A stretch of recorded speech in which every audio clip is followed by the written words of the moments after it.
Westmoreland Community Connections is a presentation of Citizens Fiber. Welcome to Westmoreland Community Connections, a look at issues and happenings on Classic Hits 107.1 WHJB. Here now is your host, Jennifer Miele, Chief Communications Officer and Managing Director of Evangelization of the Diocese of Greensburg. Welcome to Westmoreland Community Connections on WHJB. I'm your host, Jennifer Miele.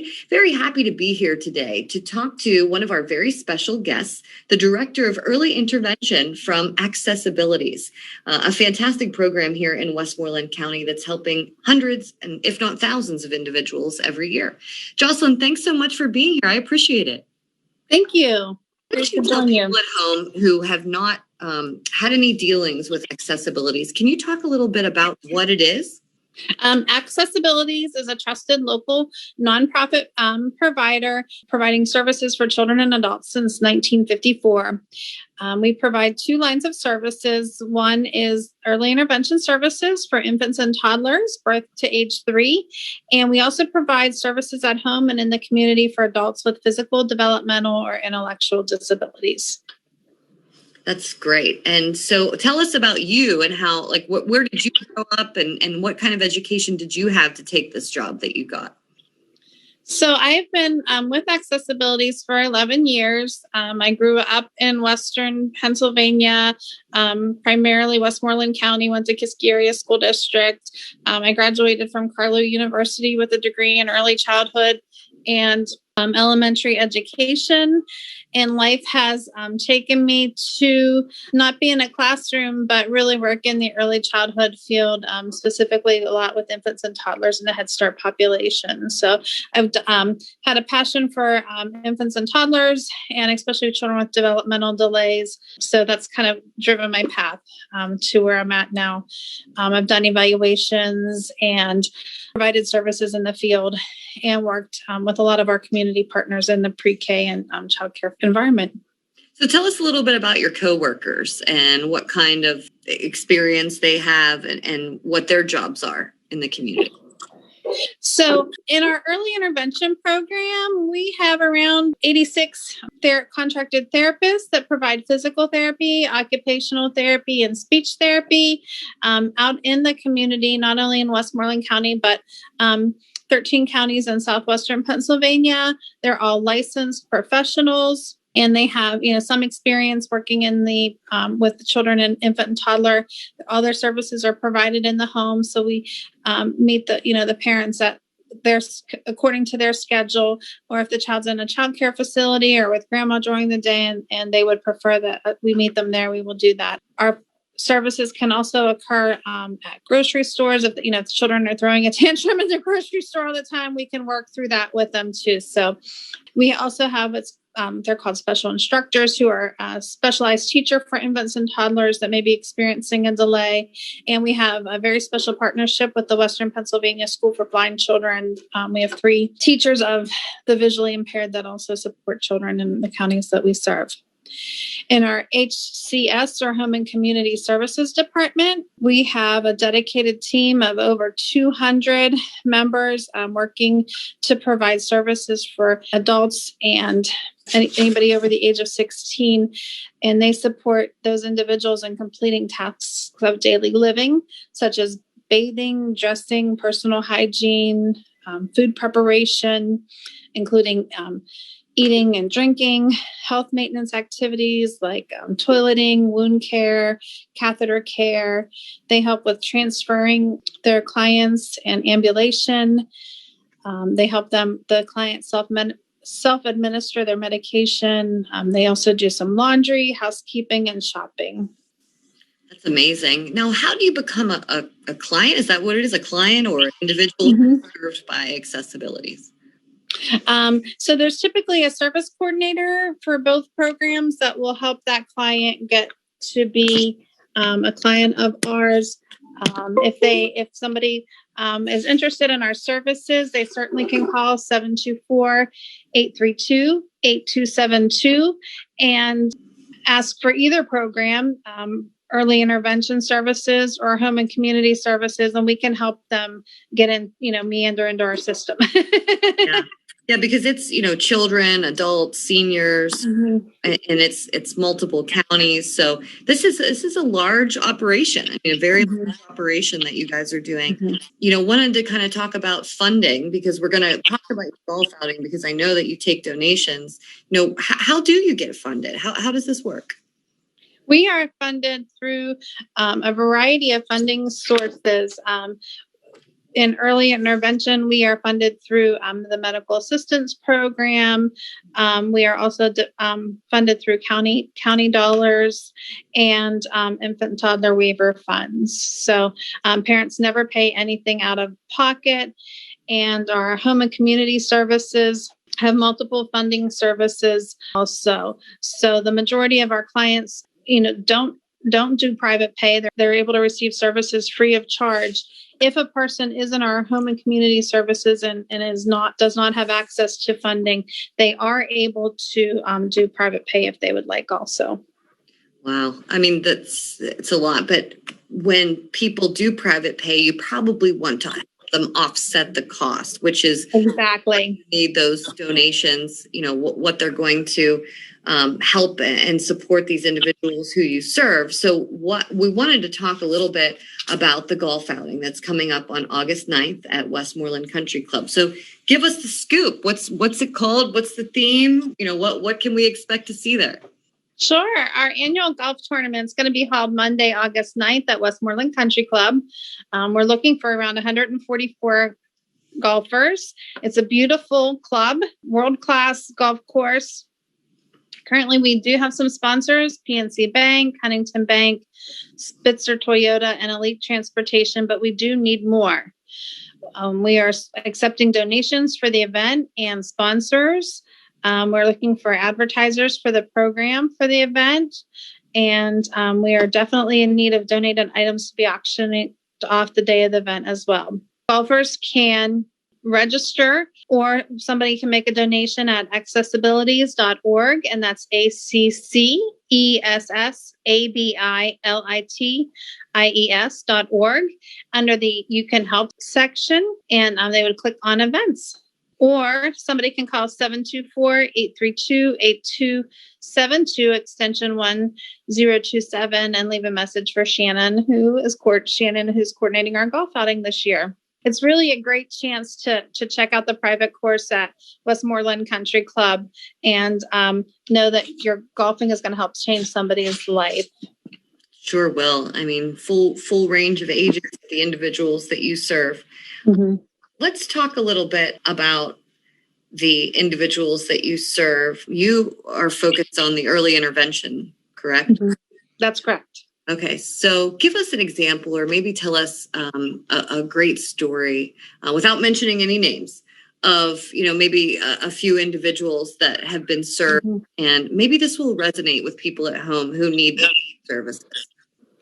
So we have a wide variety of children that participate in our early intervention services. Some are very medically involved and require a lot of care and support, sometimes even in-home nursing to children who may have a typical speech delay and need a little bit of support for a couple months, and that, they may discharge from our services. So we have a very wide variety of services. And there's one little girl that I can think of who was born with a trachea defect.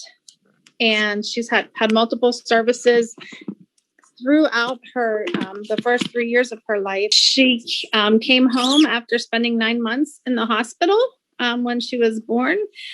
She was a little premature, and you can imagine how scary that had to be for that family when they finally could bring her home. So she had some nursing care in the home to help support the family, and because she was tube fed, and she still is tube fed, she was having trouble swallowing.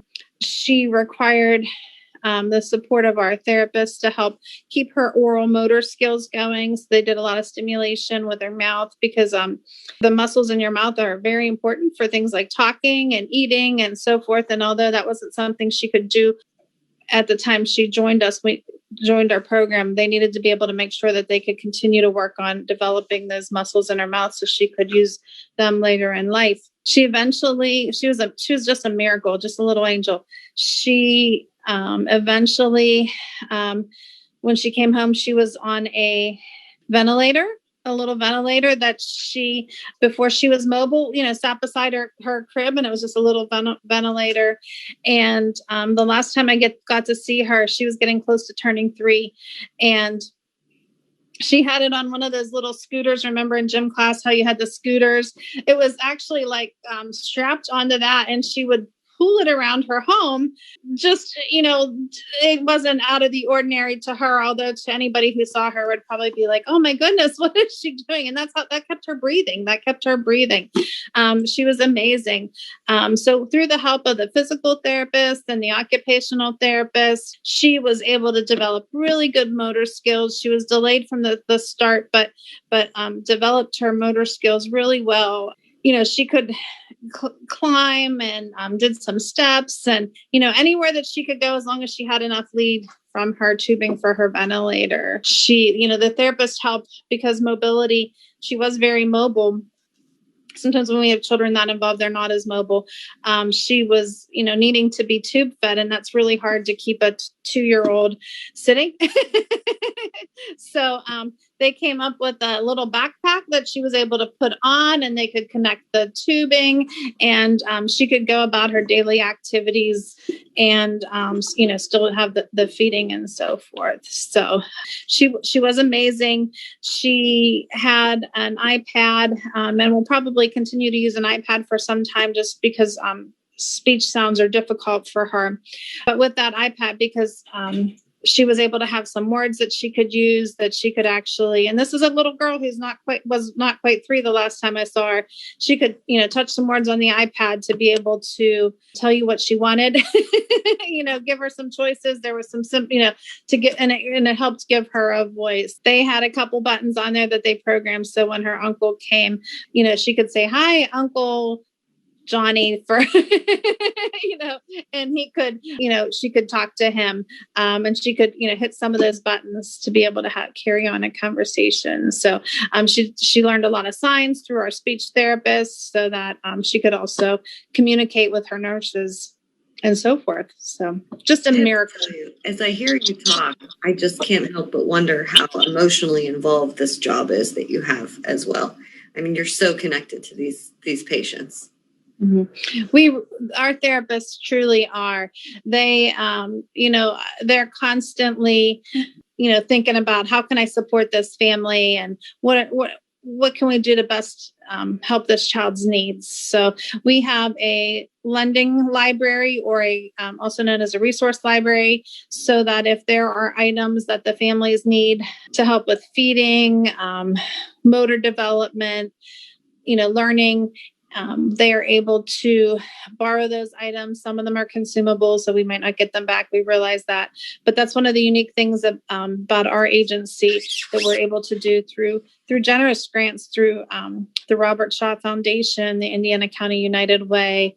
There's a couple of foundations, the Patton Foundation and Swank Foundation up in Armstrong County, that keep that resource library funded for particular geographical areas or our program overall, so that we can help families. Some of those resources, you can think about, a newborn baby, you're trying to feed them with a bottle. And sometimes you can go through a lot of different types of, the nipple on a bottle, or a lot of different types of feeding things to be able to find the right one. So we're able to help that family find one without maybe them, going out and spending hundreds of dollars to get the right one, because we have those on hand. So. Talking to Jocelyn Debick today. She's the Director of Early Intervention at accessAbilities. Thank you so much for talking with us. When we come back from the break, we're going to talk a little bit now about the personal assistance side. So be sure to stay with us. You're listening to Westmoreland Community Connections on WHJB. This is Westmoreland Community Connections on Classic Hits 107.1 WHJB. If you have a suggestion for a topic, or if your nonprofit organization would like to be featured on this program, call us during regular business hours at 724-216-1200. Westmoreland Community Connections is a presentation of Citizens Fiber.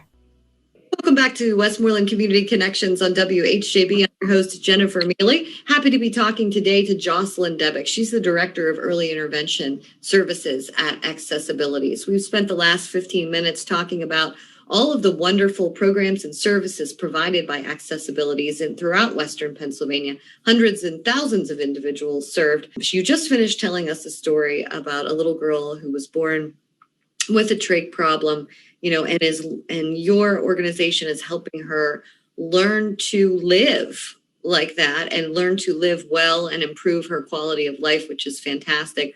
Although your story really touched me, and I will keep you in my thoughts and prayers as you have to interact and probably end up loving and growing close to some of these individuals. So let's talk about the personal assistance side. Can you tell people at home a little bit about what that is? So our personal assistance services help support an individual so that they can stay in their home and have a good quality of life with some assistance through a caregiver. Our personal assistants, they're called attendants, who work with the participants in their home, and they really help meet whatever the needs are of that client. So the individual may be in a wheelchair and they need some assistance with getting meals, or are unable to get in and out, and they need help transferring to stay in their homes. So it's really meeting those individuals where they're at and their needs. Some of them are companion services. They focus on the health and safety of the individual, able them to participate in the home and community activities.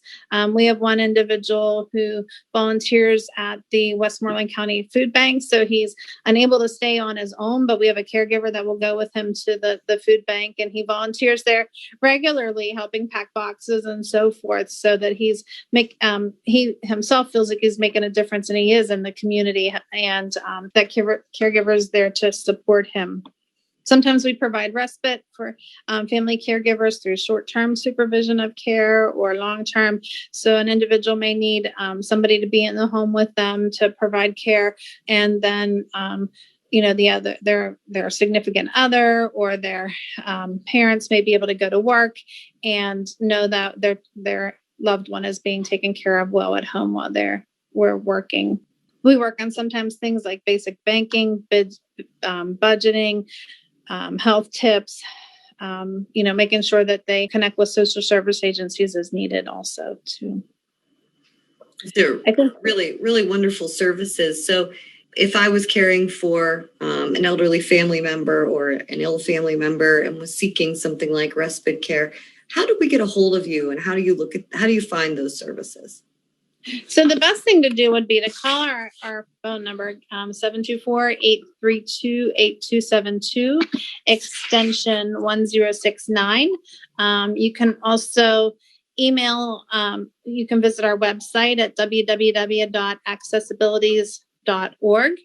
Or you can email us at work@accessabilities.org. And you may say to me, why would I give you that email considered work to send a resume? And we have a really unique program that helps caregivers. So if you are providing care for an individual with an intellectual or physical disability in your home, you may actually be able to earn some income while caring for your loved ones. So, we can provide support to have somebody come into your home, but there's also some families who may not realize that there's support out there that they may be able to continue to care for their loved one and get paid to do so. Very interesting. As you told us the story about the little girl in the first half of our show, mm-hmm. Stories that you can share with us about the personal assistance services? I know of one of the clients that I became familiar with in our personal assistance services program. He was in his late 60s, early 70s. He was with us for a few years, and his wife needed to be able to leave him at home. He was suffering from some dementia, early onset Alzheimer's, and could not be left home. She did not want him to have to go into an extended care facility because she felt that other than when she was at work, she was able to still manage his care at home. And so with the support of our personal assistance services, it started out that while she was at work, he was able to have that care and she could come to work and rest, work very peacefully and know that her husband was being taken care of for a while. And, if she had our lunch break, wanted to call and see how things were going, she was able to do so and talk to that caregiver. And he really developed nice bonds with those caregivers.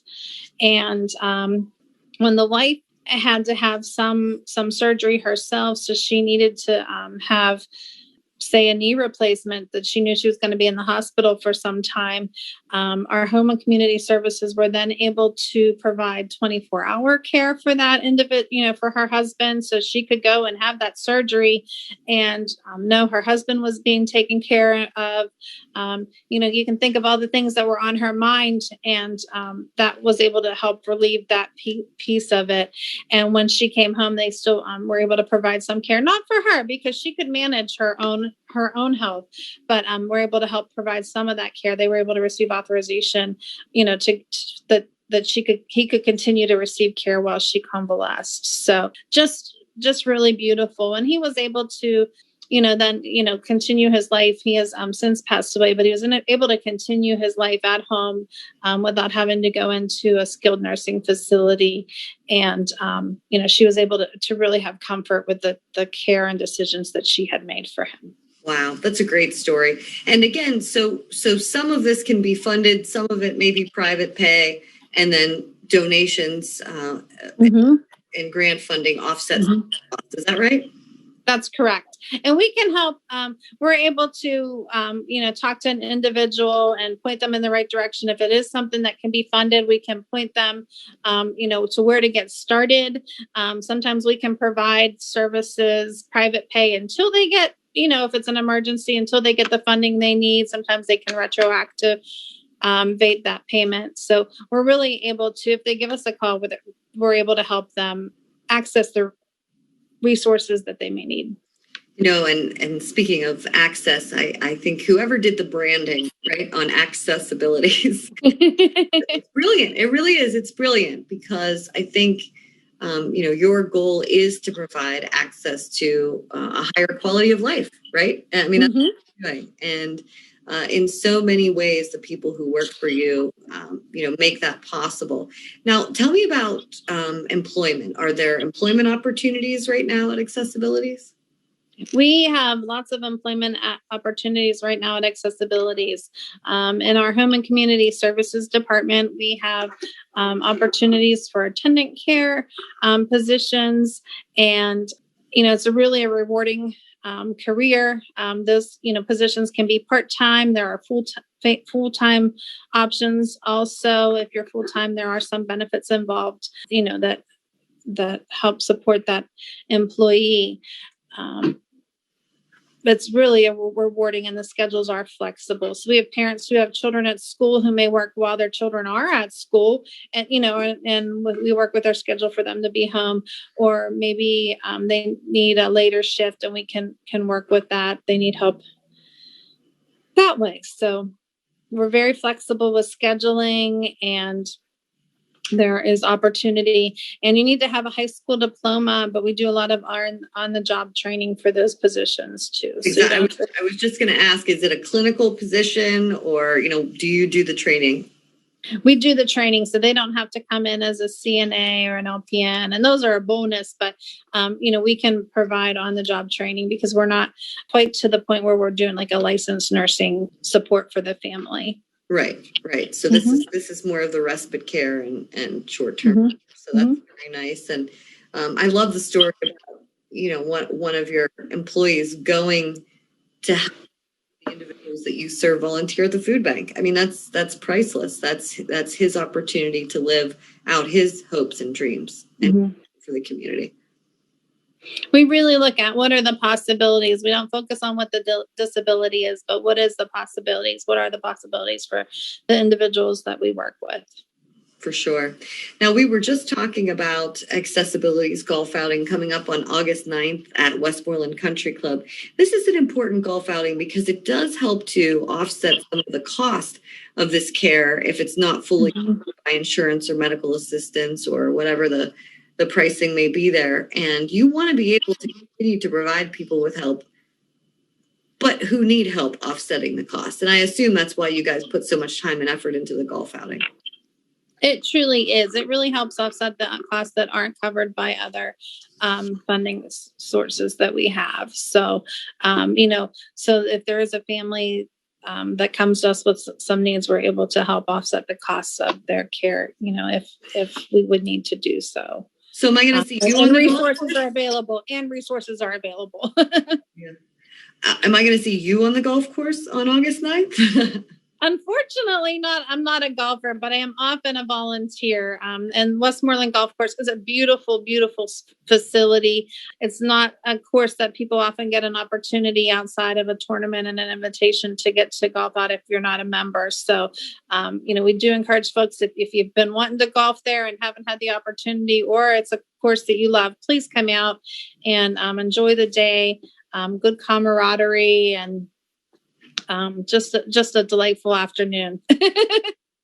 And as director of early intervention, when you see these golf outings happen, you see the donations that come in, and then you see them tactically applied to the assistance that you're able to provide for a young person. I mean, how important is that early intervention? When there's a delay, it has to be critical as early as possible. Am I right?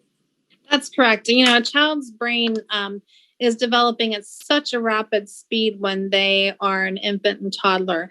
And the earlier we are able to work with them and that developmental delay is recognized, the more impact that we will have. We have a lot of children who have what's called torticollis, which may mean like tight neck muscles, and can really impact them down the road if they don't have some support. So, babies that might have a flat head in the back. And for us to get in that home before the child is 6 months is really critical. And sometimes we're able to provide services that help them discharge before they're a year. We may only be in there a couple months, give the parents exercises to practice. And, they're able to discharge from services, but had they not had that support and service, that would have some long-term neck and back issues from everything from wearing a football helmet when you're in high school to, just comfort and physical comfort. And when they're, you're older and your neck's not working the way it should. No, for sure. You've been wonderful, Jocelyn. I've really enjoyed talking to you and learning all about accessAbilities. Jocelyn Debick is the director of early intervention at accessAbilities. Today, she talked about their personal assistance services, their early intervention services. And one more time, we'll plug the golf outing on August 9th at Westmoreland Country Club, a very exclusive course and certainly your opportunity to play there. So if you're interested in any of these services or participating in the golf outing, here's the number to call at 724-832-8272. Jocelyn, thanks for being here. Thank you. Thank you for having us today and letting the community learn more about us. You're listening to Westmoreland Community Connections on WHJB.